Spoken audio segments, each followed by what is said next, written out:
Assalamualaikum warahmatullahi wabarakatuh. Baiklah Ibu Bapak, kami akan membuat tutorial mendaftar di Webiq Meeting dan bagaimana cara mengelolanya. Pertama-tama langkah awalnya kita buka Google Chrome. Kemudian langkah ke-1, kita harus punya akun atau membuat akun dahulu.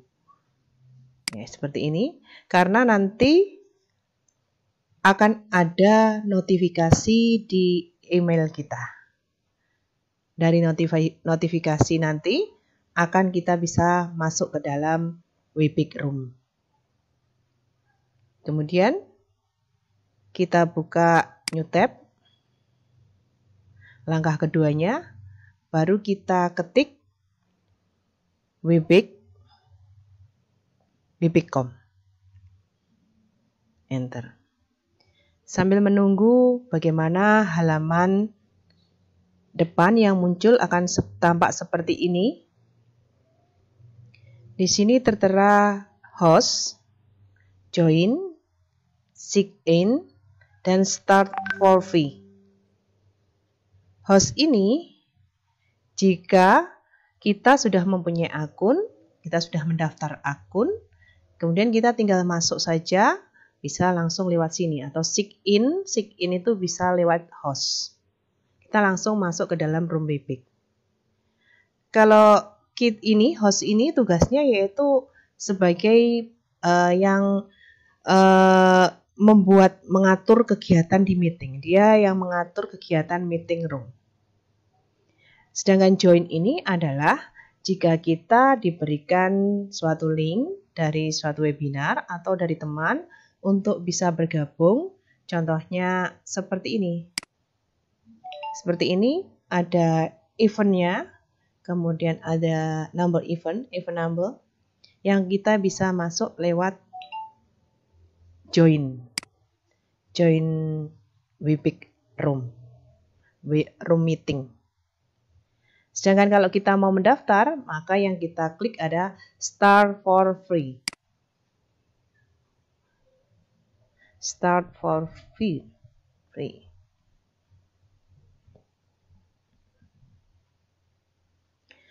Sebenarnya mendaftar ini sangat mudah, hanya mengisikan email kita di sini. Dan di sini kalau kita mau membaca, ada tulisannya bahwa meeting ini atau Webiq Meeting hanya untuk 100 partisipan, bisa digunakan sepanjang waktu yang kita sukai.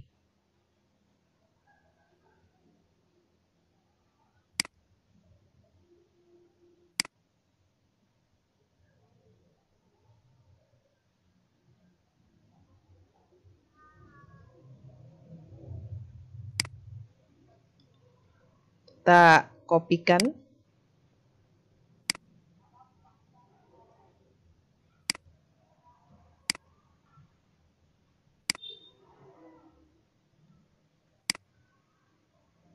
Di paste. Ya, kita sudah masukkan email kita, baru kita menuju ke sign up.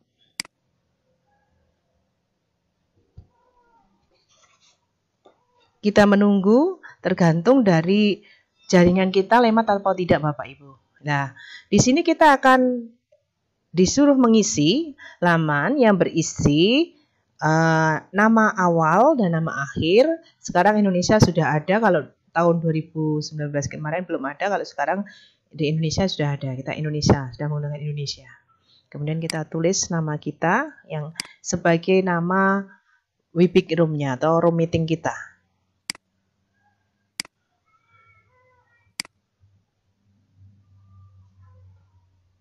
Begitulah cara mendaftar kita. Kita sudah sampai ke notifikasi mau memasuki room Webiq. Kita diberitahukan dalam waktu 24 jam ini di notifikasi bahwa kita bisa melakukan atau masuk ke dalam Webiq room. Kita buka notifikasi kita, mungkin sudah ada. Ya, ini baru dari Webiq is Go Webiq. Kita buka. Important, sangat penting. Ya, dari sini kita turun ke bawah. Ini karena dari WebEx. Kita klik Created Passport.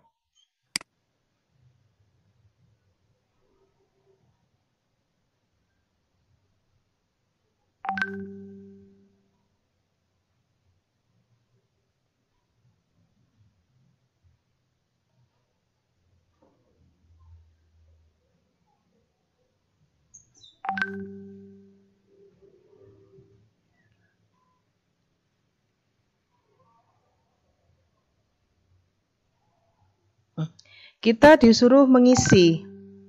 Kita menginginkan new pasport baru. Terserah pada kita mengisikannya untuk mengingat bahwa nanti kalau kita pakai WebEx ini, kita menggunakan pasport itu. Saya kasih mudah saja ya Ibu-Ibu. Sebanyak 8 minimal.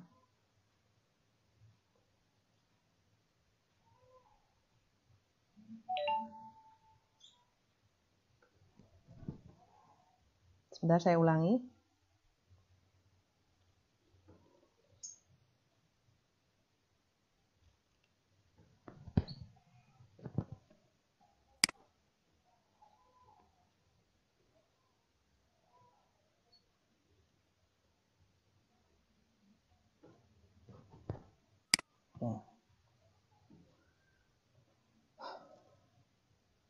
Kita menunggu.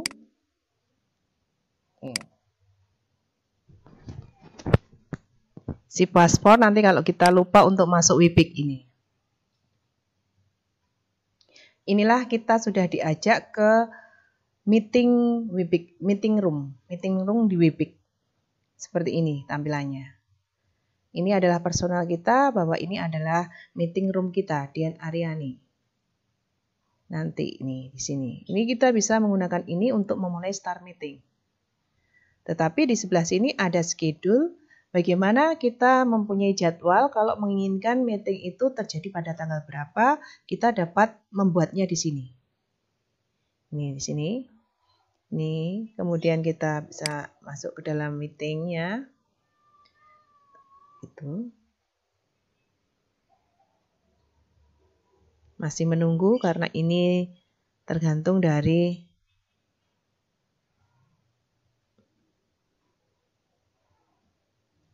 wifi-nya agak lemot. Baiklah Bapak Ibu, jangan terlalu bingung bahwa di sini semuanya akan tersedia waktu-waktu schedule yang kita inginkan. Ini tadi meeting ini menunjukkan bahwa kita mempunyai meeting apa saja. Ternyata kita belum pernah mempunyai meeting. Ini tadi di home tadi kita mau membuat meeting awalnya, kemudian meeting ini adalah informasi, memberikan informasi kepada kita. Kalau recording ini terdapat di WebEx, tetapi kalau laptopnya tidak baik, maka jangan memakai recording ini, tetapi pakai recording yang dari luar. Kita kembali lagi ke home.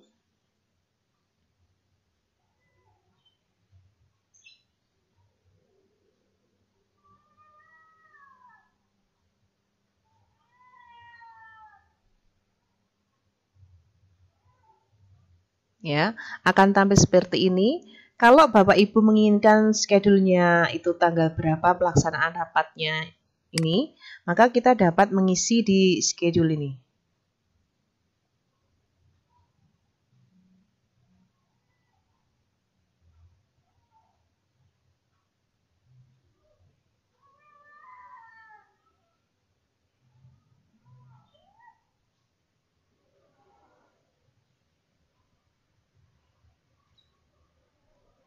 Nah, di sini akan tertulis apa meeting topik kita. Misalkan kita ketik saja pembelajaran.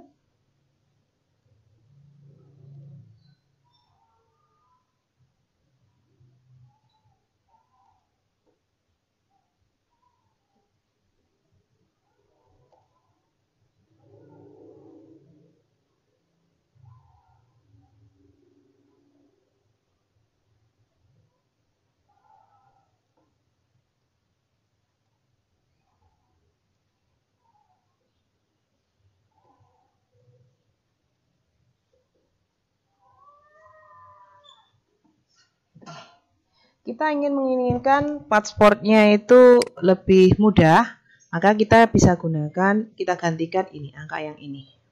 Gitu. Kita kalau ini bisa, berarti masih bisa digunakan. Mengenai date time-nya, kita biasanya saya lewati ini. Kemudian kita bisa start, mulainya sesuai dengan waktu yang kita inginkan. Misalkan di sini kita dapat klik, dan di sini ada time dan durasi waktu yang kita inginkan. Kalau kita menginginkannya nanti di pukul 5 lebih 15, maka ini tetap seperti ini, jam 5 lebih 15. Tapi tanggalnya adalah 2 Agustus ini tadi. Tapi kalau kita menginginkannya misalkan tanggal 3 mulai besok, bisa saja lewat sini. Ini.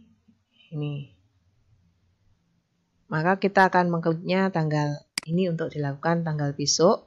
Sedangkan waktunya kalau dimulai pada siang hari, misalkan jam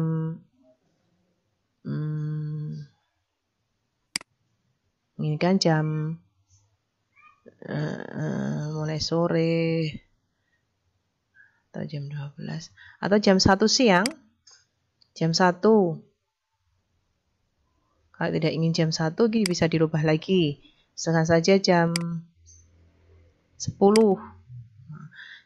lebih, misalkan di sini lebih 30 menit. Nah, ini bisa setengah 11.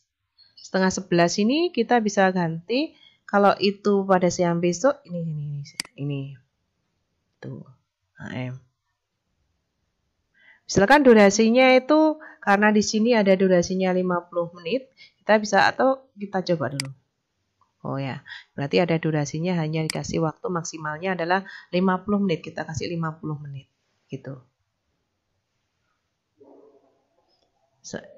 Ya begitu.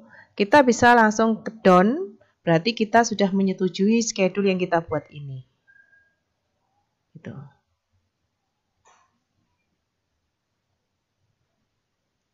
Begini Bapak.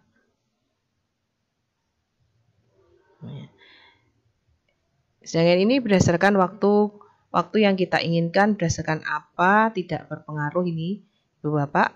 Kemudian kalau kita sudah, baru kita judulnya sudah mantap tadi, meetingnya mengenai pembelajaran KD.1, senyawa hidrokarbon. Baru kita klik.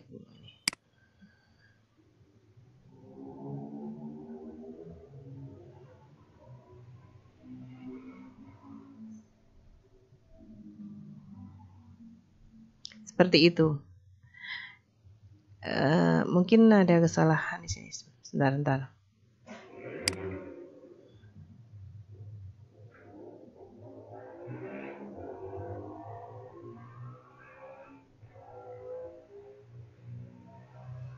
Baik, berarti sudah selesai.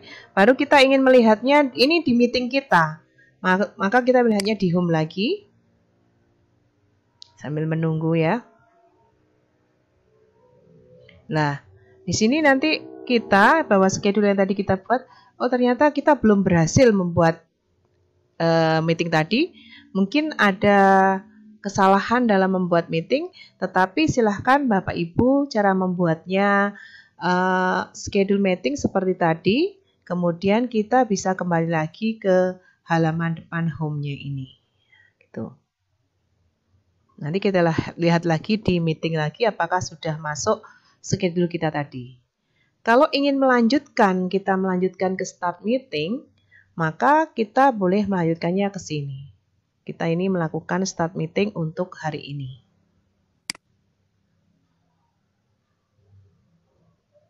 Begitulah tadi cara mulai mendaftar ke Webic Meeting sampai membuat row meeting yang sudah ada schedule-nya ataupun yang akan dilaksanakan pada hari ini. Ini, kemudian di sini akan tertulis di sini start meeting, kita mulai masuk mengadakan meeting room.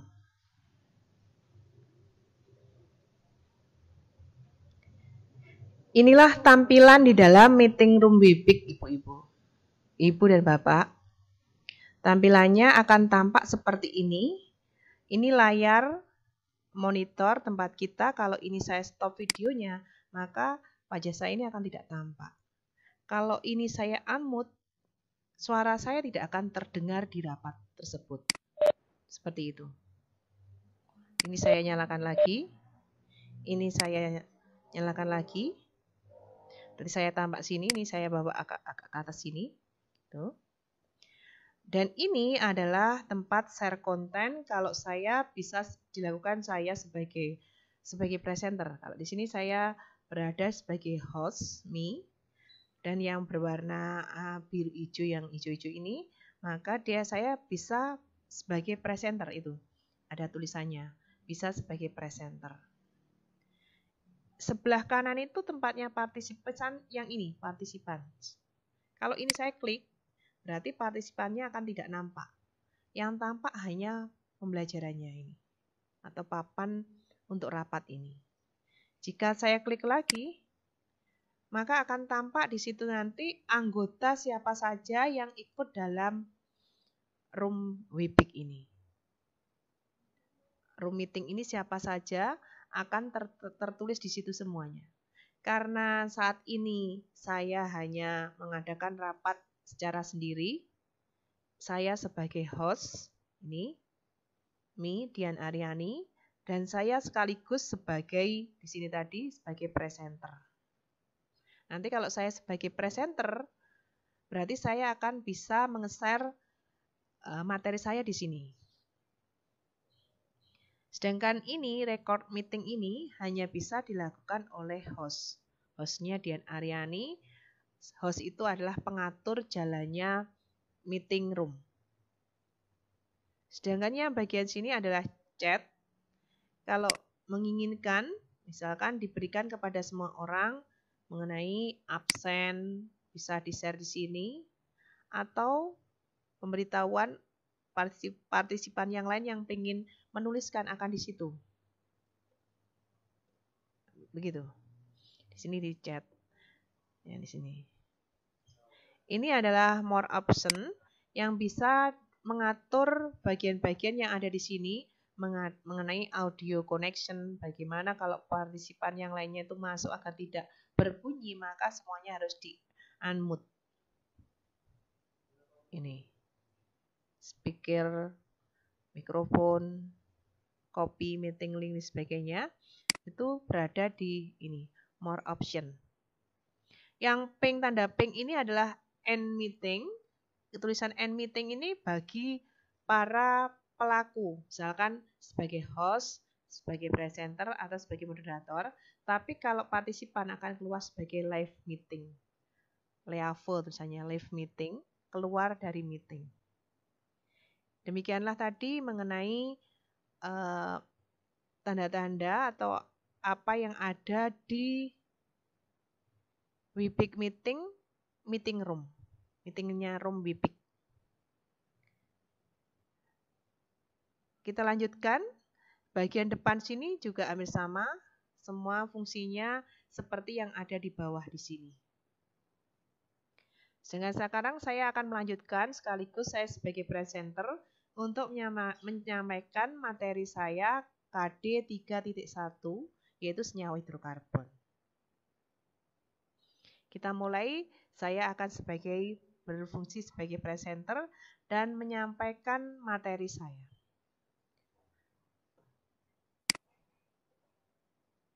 Akan muncul seperti ini untuk memilih materi apa yang akan kita sampaikan. Misalkan saja saya akan menyampaikan ini.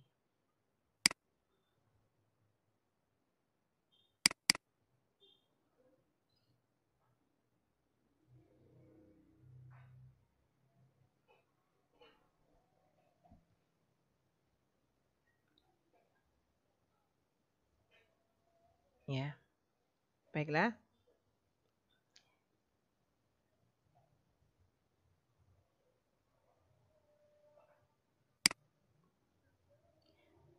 Semuanya akan tampak di sini. Assalamualaikum warahmatullahi wabarakatuh. Salam kimia, bertemu lagi dengan pelajaran kimia hari ini yaitu senyawa hidrokarbon. Saya sebagai guru kimia, Bu Dian Aryani, kelas 11 peminatan dari SMA Negeri 1 Campur Darat. Sedangkan kompetensi dasarnya adalah 3.1 sebagai berikut. Dengan tujuan pembelajaran kali ini juga adalah sebagai berikut. Materi ini kami sampaikan dengan berbagai contoh-contoh. Contoh kehidupan sehari-hari senyawa karbon. Diharapkan siswa dapat mengetahui bahwa senyawa karbon dalam kehidupan sehari-hari mempunyai rumus kimia seperti yang saya tunjukkan ini. Ini adalah contoh dari senyawa hidrokarbon dalam kehidupan sehari-hari.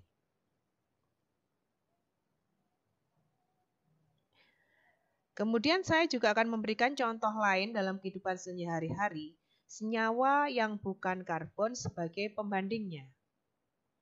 Inilah contoh senyawa yang bukan senyawa karbon. Ada HCl atau asam klorida dengan rumus kimianya, ada air aki, ada biji besi, ya, seperti ini, ada boksit, ada obat mah, ada garam dapur. Ternyata ini adalah contoh dalam kehidupan sehari-hari yang bukan karbon. Dari sini sebenarnya siswa akan menyimpulkan, akan nanti terakhirnya diberikan latihan soal yang berpikir secara inquiry, nanti dapat menyimpulkan bahwa senyawa karbon itu adalah senyawa yang terdiri dari apa, dan senyawa bukan karbon itu terdiri dari apa.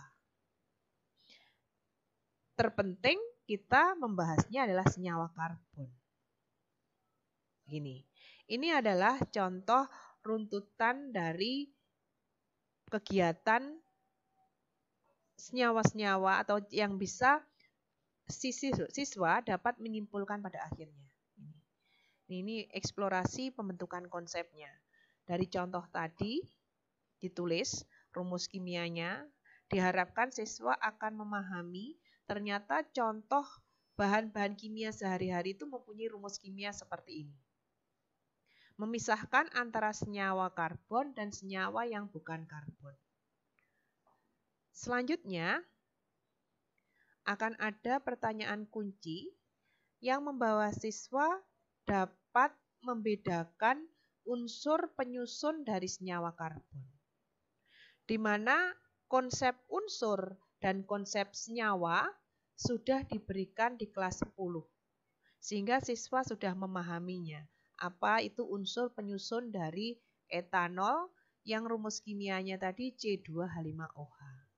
Sehingga unsur penyusunnya terdiri dari CHO. Demikian seterusnya akan dilakukan siswa sehingga sampai menjawab pertanyaan-pertanyaan yang ada di sini. Dari situ akhirnya runtut terakhir.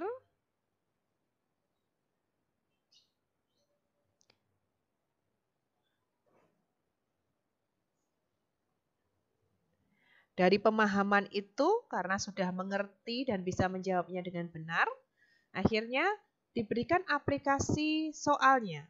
Apakah pemahaman itu semakin kuat? Atau untuk memperkuat pemahaman siswa. Sampai di sini akhirnya siswa dapat menentukan.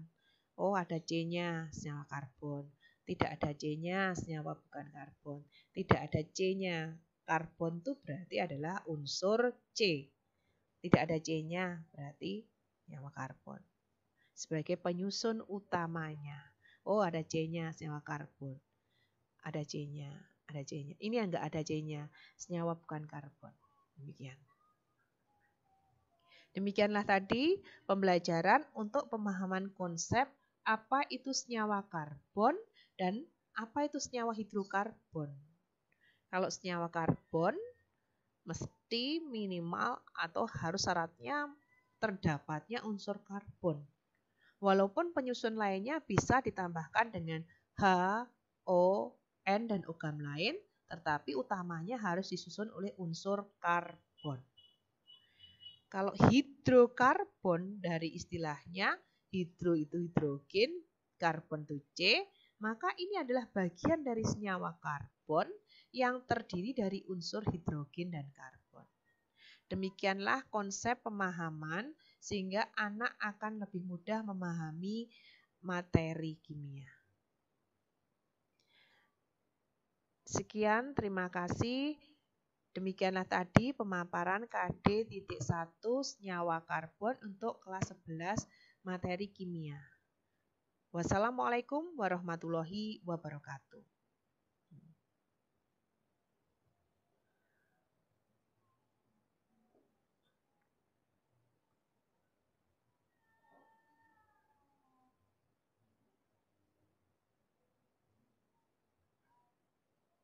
Sebentar, saya agak bingung ini kalau sini. Mulai bingung.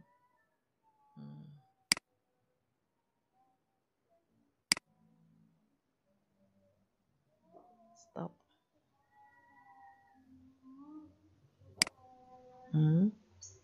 Semoga tidak salah. Bismillah. Apa itu ya? Ya, sebentar. Inilah tadi materi saya. Kalau ini stop melaksanakan sharing stopnya. Ini. Stop sharing. Berarti saya sudah stop sharing ya. Konfirmasi stop sharing. Berarti saya sudah tidak lagi terlihat di papan ini bahwa saya telah melakukan sharing sebagai presenter. Demikianlah tadi Bapak Ibu, mulai dari pertama saya mendaftar ke Webik. Yang penting punya akun, kemudian masuk akan dengan cara yang mudah. Kemudian bisa membuat room meetingnya sesuai dengan schedule kita, atau langsung memulainya seperti ini tadi, baik sebagai host atau presenter, atau nanti kalau masuk partisipannya akan masuk di sini. Demikianlah tutorial kami, semoga bermanfaat. Assalamualaikum warahmatullahi wabarakatuh. Ini keluarnya dengan live meeting.